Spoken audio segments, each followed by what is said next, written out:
If you're struggling to get views on YouTube, the strategy in this video could change everything. For example, I was able to take this video to over 130,000 views, even though my channel only had 51 subscribers when I first posted it. And it's all thanks to this YouTube SEO strategy I'm going to show you in this video, and it works even if you have a really small channel or even if you're in a very competitive niche. I've used this strategy on dozens of videos, including this video right here, which got over 260,000 views. If we put in how to grow a YouTube channel from 0 subscribers, guess whose video comes up first? YouTube Shorts hacks, another one of my videos come up first. And not to brag, but I have so many more videos exactly like this. And what you'll notice as well, which is interesting, is that if you have a look at my competitors and their subscriber counts here for this exact same search term, all of them are significantly larger than me, and yet I'm still number one. But the commonality between all of these videos I've just shown you is that they're getting the majority of their views through YouTube search. In other words, people are coming to YouTube, typing in things like gaming tags for YouTube, my video shows up number one, and they click on that. So how can you do this and get hundreds of thousands of views even if you're a small channel in a very competitive niche? The first step is to really get good at keyword research, which I'm going to show you exactly how to do right now. And we're going to start getting good at keyword research by avoiding the mistake that almost everyone makes. And that is they go out there, they create a video, and then once they create their video, they go, oh, I should maybe try and find some keywords for this video. And they go out there, they try and find some keywords, they chuck them in the title and description, maybe the tag section, and then they wonder why their video doesn't rank top of the search results. What you want to do instead is you want to start at the very beginning, before you even make the YouTube video, doing your keyword research. Then you want to reverse engineer high search terms. So a lot of people are looking for that particular video, yet low competition, i.e. there aren't a huge amount of big YouTubers creating videos targeting that search term. And then when you find keywords where that balance is in your favor, like I'm going to show you in a second, that's when you reverse engineer those keywords and create a video around the keywords, which ultimately, when you do the things we're going to talk about in this video,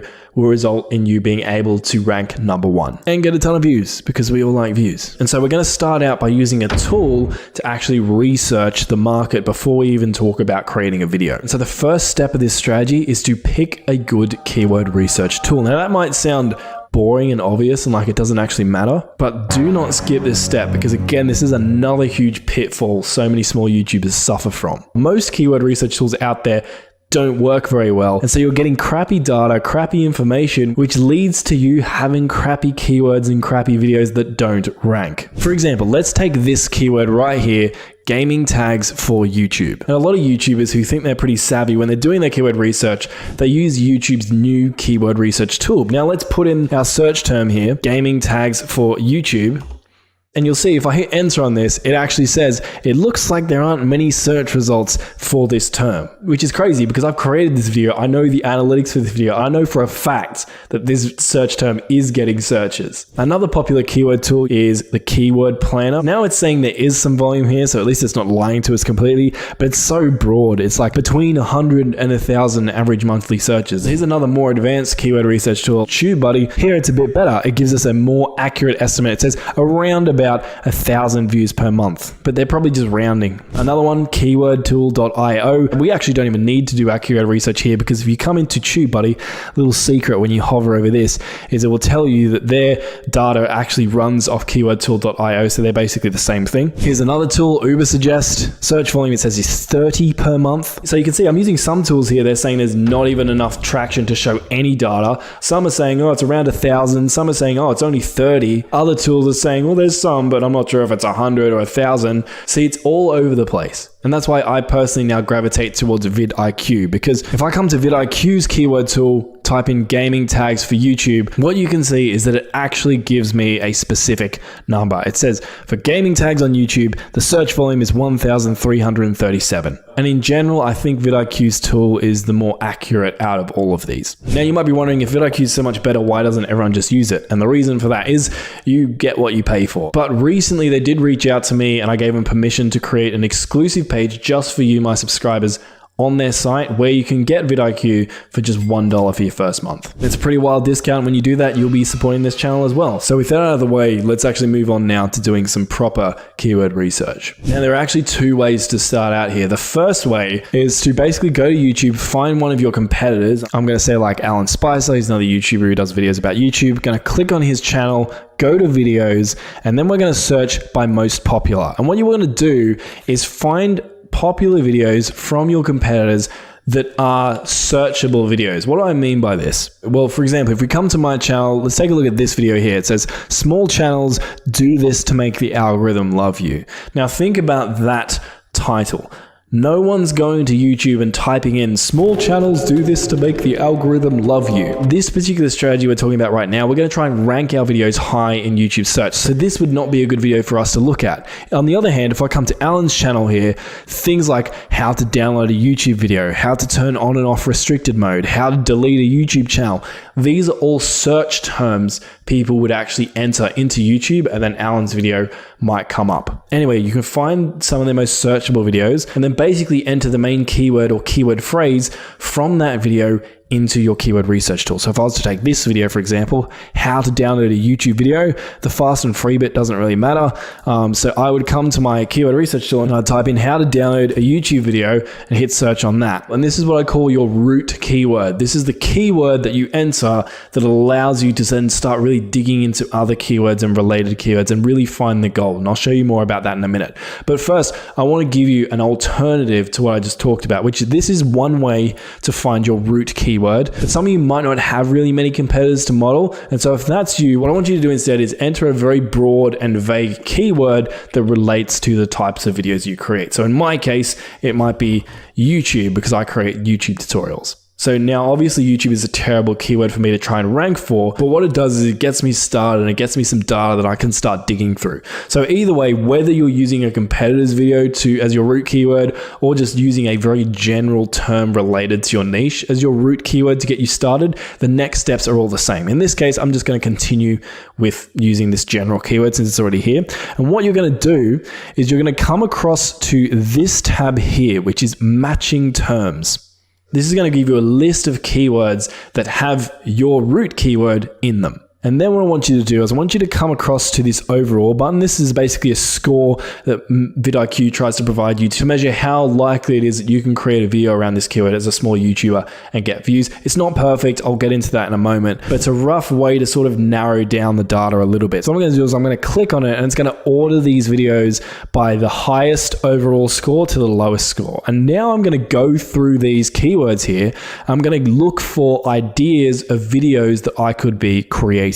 So if I scroll through here, an interesting term that stands out to me is YouTube advanced not working. What we can see is this gets quite a high search volume, right? So over 200,000 people. The competition score is quite low. Again, take competition scores with a grain of salt because often they're wrong. And I'll talk more about how to manually vet competition in a second. But what I'll do then is I'll grab this, I'll click on it, I'll click copy keyword, and then I'll come across to YouTube and I'll just enter that keyword into YouTube and see what comes up. And now what I'm going to do is I'm going to manually get an idea of how much competition this keyword has. And we're going to look at two things. Firstly, we're going to have a look at how large the channels posting videos around this topic actually are, because that's going to give us an idea of how hard it would be for us as a small YouTuber to break into this search results page. And we're also going to look at the volume of videos. Now to start off with, if you have vidIQ installed, you get this little kind of pop-up here, which will tell you how many subscribers a channel has without actually having to click on it, which makes things convenient.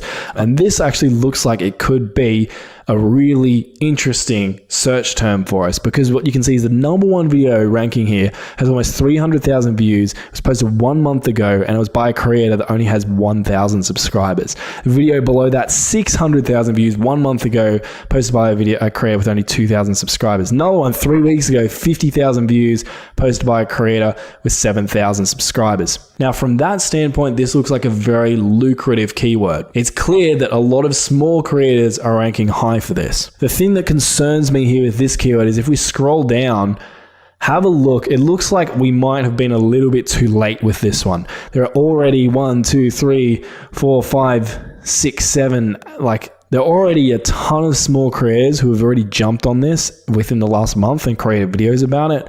And so unless we look at their videos and are like, hey, we can create videos that are way better than these, I think this one might be a tricky one for us to break into because it looks like we just missed the boat. But that's okay. Let's go back to our list and let's try another one. So if I go to another one here, something that stands out is YouTube Shorts thumbnail. Maybe I could create a video like how to change a YouTube Shorts thumbnail. We're going to click on YouTube Shorts thumbnail, copy that keyword, do the exact same thing. We're going to do a manual competition research because I don't trust the vidIQ's competition stats.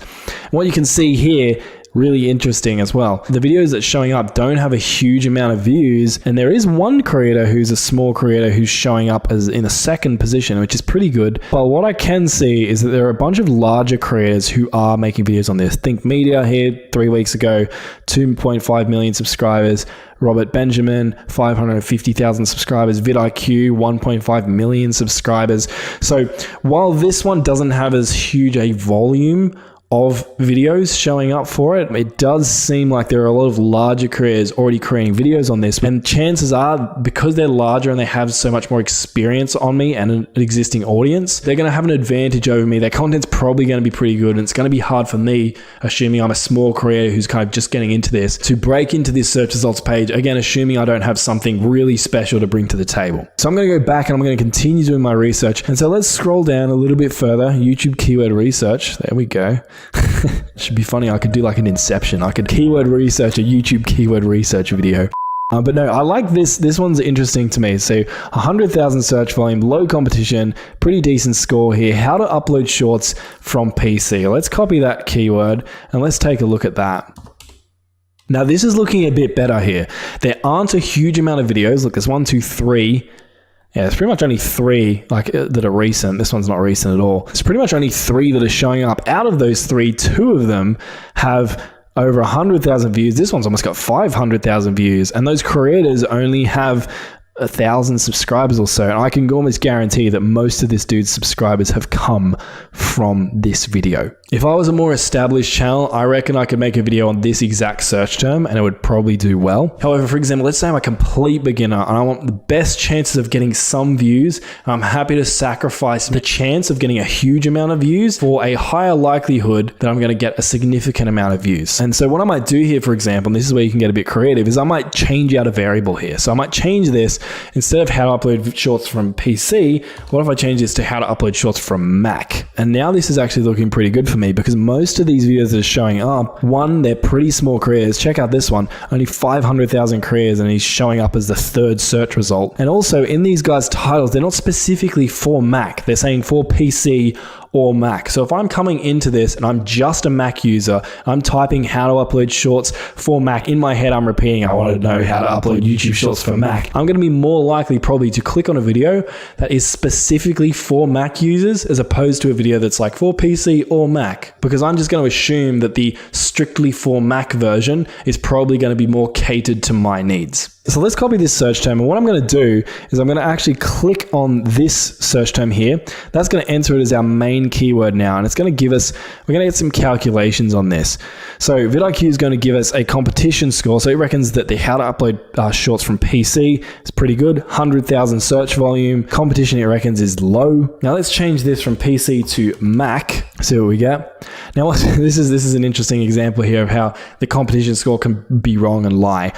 So you can see here it says that there's a higher competition for Mac, which, you know, we just did our manual research and we can see that there is not. That's not the case. It's actually the opposite. But what I am interested in seeing here is I can see that this search term has 1,200 searches per month. Now, relative to 100,000 searches, it doesn't sound that exciting. But as a small creator, getting 1,200 views per month, that's pretty damn good on one video. And so for me, to be honest, if I was a really small creator just getting started, I would probably be more likely to choose this keyword to create a video around, because I think even though the search volume is less, the chances of me actually standing out are probably the highest with this search term. So for the remainder of this tutorial, I'm going to run with this search term. And now in my head, I know that I'm going to create a how to upload YouTube Shorts tutorial for Mac users. Now, what I sometimes like to do is I like to come across, now I've entered into YouTube, I can see what my competitors YouTubers are doing for their videos and thumbnails. I want to look at their titles and thumbnails and see, is there anything here that I could potentially use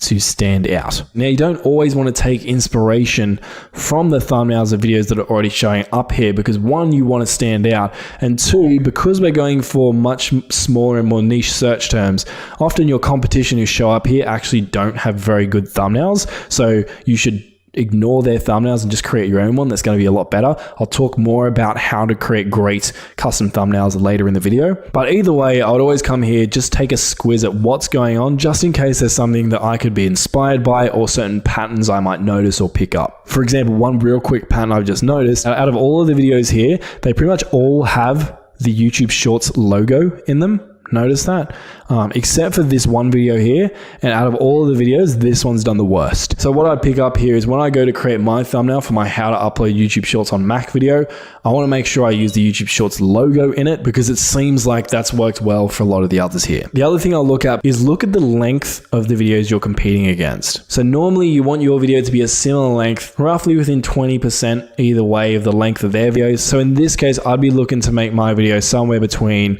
3 and 4 minutes, it looks like, based on the tutorials that are out here. Now, there are two things you can try. One is you can sometimes try and make the video a little bit longer, and that can sometimes give you a watch time advantage, because if viewers on your video watch your video all the way to the end versus viewers of other shorter videos who watch their videos all the way to the end, your video is going to be getting more watch time per viewer because your video is longer and there's more video to watch. However, that can sometimes backfire because sometimes people don't want to watch a longer video, they want to watch a shorter video. For example, in the case of a tutorial here, being shorter and getting to the point sooner is probably something viewers would appreciate, and so therefore they might be more likely to click on a shorter video, and so a shorter video might end up with a higher click-through rate, which boosts your performance and makes you rank higher on the search results page. So if you want to get more advanced, you can try and think about those two things, and then using the context of your specific scenario, decide whether or not you want to try and get a watch time advantage on your competitors, or whether or not you want to try and go shorter and get a higher click-through rate. But if all that sounds really nerdy and complicated, just look at what your competitors are doing and then make your video somewhere plus or minus 20% of the average video duration here. So again, in this case,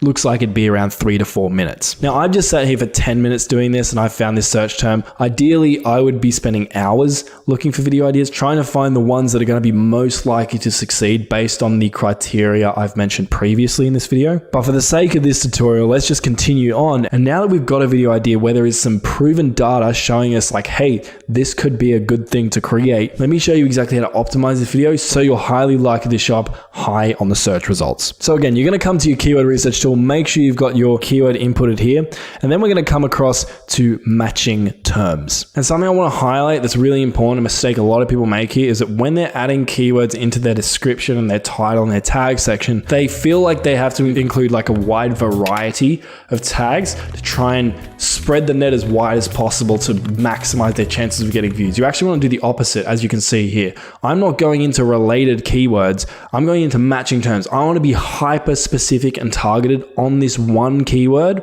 And when I am adding additional keywords, they're all just variations of my main keyword. Now, the first step of this optimization process is to come up with a title for your YouTube video. Now, some keywords might make great video titles on their own. For example, how to upload your YouTube Shorts from Mac. I think that could work as a title on its own, full stop. But sometimes you can massage these titles a little bit. You always want to have your keyword in your title. That is critical, but you can add extra things around your keyword to make your video more clickable. Now, you can do this manually and just brainstorm, but I'm pretty lazy. So something I like to do is when you're logged into vidIQ, if you come across on this dashboard, you'll see up here there's a tool called AI Coach. It's essentially like ChatGPT, except specifically designed for YouTubers. And when you're in here, you want to come across to the advanced section, because what it's going to do when you create a vidIQ account, it's going to ask you to connect your channel. And now when you come to this tab and then go to advanced channel data, when you ask this AI Coach a question, and it's going to give you an answer bearing in mind the context of your specific YouTube channel. So let me show you what I mean. I'm going to use the following prompt to flesh out some title ideas for my specific keyword. So I'm just copied that in there. And then right here after the 2, I'm going to paste my specific keyword. I'm going to hit send. What you're going to see is it's going to think about the question. And the second step it's going to do is it's actually going to look at my YouTube channel data, and it's going to adjust its question and answer based on the data from my actual YouTube channel. And I tend to like to tell it to write 10 or 20 or 30 YouTube title ideas. And then I just scroll through all of them and pick out the ones that jump out to me. Because if they jump out to me, then chances are they might jump out to viewers as well.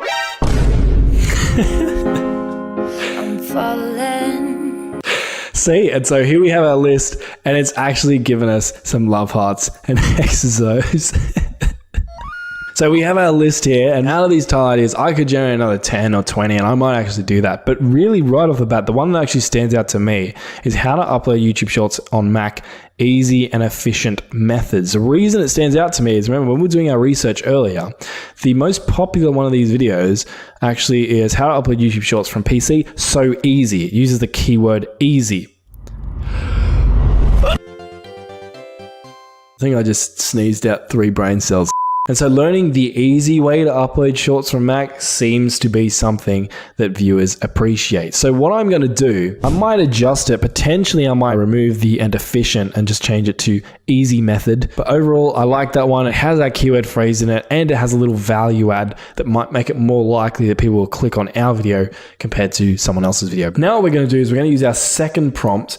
And again, you want to copy and paste it exactly like I've got here. And what you're going to do is you're going to update this little marker here to match the video that's on the list above. So in my case, #5, well, it actually is already at #5. But let's say my favorite title idea was like number 9. I would update this to be like, hey, write me based on title 9. But again, this one's 5, so I'm going to put that at 5. And then what I'm going to do is I'm going to come back to my keyword research tool. Again, I've got my main keyword here that's going to be my video in this keyword research tool. I've come across to matching terms. What I'm going to do is I'm going to click on this search volume counter to sort by the most searched for terms for this particular term. And then from here, you're going to want to pick 3 to 5, depending on how natural it sounds, and I'll explain more about what I mean by that in a second, keywords that you can feature in your description. So what I'm going to do is I'm going to copy, let's just say these top 3 here, because they're highly related. How to upload shorts from PC, laptop, Mac, how to upload shorts from PC and Mac 2022, how to upload shorts from Mac. I'm going to copy these. Click on copy down here. I'm going to come across to ChatGPT, and using this prompt, I'm going to paste these keywords right here. Ignore my accidental enter press up there. And what this is going to do is it's going to write a YouTube description for me. Very important, in natural language, because if you just keyword stuff in your description, YouTube will, it's against YouTube's terms of service, and they can actually delete your channel. And then we're going to hit enter. It's going to think about our question. It's going to look again across our channel data. A few inches later. And what you can see is it's actually written a YouTube description here that looks like it's kind of catered to a human, even though it is pretty keyword heavy. And it's included those phrases that we told it to include. So for example, it's got how to upload shorts on Mac. It's got uploading YouTube Shorts from Mac, PC, or laptop. It's talked about the 2022 methods for uploading YouTube Shorts. You know, I might manually make this a little bit shorter because it's a little bit lengthy. There's a bit of repeated stuff. But overall, you can see the AI coach has written a pretty good description, which is going to help my video rank much higher in search, because your description, the keywords in the description, is actually more important than your tag section, which is ironic because your tag section is supposed to be where you input keywords and all that kind of thing. So yeah, whatever, YouTube. So now what I do from here is I grab my title that I want to use, which is in this case, this one. I chuck that into my title here. And like I said, I might actually adjust this. I might actually get rid of the end efficient. Easy method works well for me. Then what I'm going to do is I'm going to grab my description. I think I'm just going to grab this first bit. I don't actually need the last bit, and it's not really that useful. So let's chuck that in here. And then the last step is just to add some YouTube tags. And essentially, we're going to come across back to our keyword research tool. We're going to stay in that same matching terms list. And we're going to grab a bunch of matching terms here and chuck them into our tag section. I'm going to copy these 8. I'm going to come across to my video. I'm going to scroll down, and in the very bottom, you want to add a tag that is just your channel name, so your channel shows up when you search for it. You're also going to want to add your YouTube title in there as a tag, and then you're just going to copy and paste in all those tags you literally just copied from vidIQ. And I'm going to just grab a couple more here because I didn't, it seems like I ran out. And you'll notice with tags, I'm not really doing a whole lot of research into this because tags actually aren't that important, but it's kind of like they're still here, so YouTube must use them to some degree. I suspect YouTube uses them a little bit more for smaller channels, probably not at all for larger channels anyway. And I'm just going to trim off any of the tags that don't fit until here we are. So now I've got a full tag section, everything fits. And so from here, we're pretty much good to go. You can just check off all the other standard boxes, you know, thumbnail, end screen, that kind of thing. But before you hit publish on your video, I want you to promise me something. Look, at the beginning of this video, I showed you a bunch of examples that prove this method works. But as with every method on YouTube, there isn't a guaranteed 100 success rate. And anyone who tells you that there is a YouTube strategy that 100% guarantees success 100% of the time, they're lying to you, essentially. Not every video is going to get hundreds of thousands of views, but my promise to you is that if you do this consistently, eventually you'll stumble upon the ones that do well. It might be your 5th video, it might be your 6th video, it might be your 10th video, but trust me, when that 10th video really does hit, and you start consistently getting tens or maybe even hundreds of thousands of views, it'll make up for the 10 videos that flopped before it. So get out there, and remember, if you do want to get the vidIQ tool I used in this video for your keyword research, also for the AI coach and a whole bunch of other tools, you can use the link in the description to get it 98% off, so for just $1. Oh, and as promised, if you need help with custom thumbnails for your videos, I'll link a video right on screen that is specifically about creating thumbnails for your videos. So if that's something you have trouble with, watch that video now.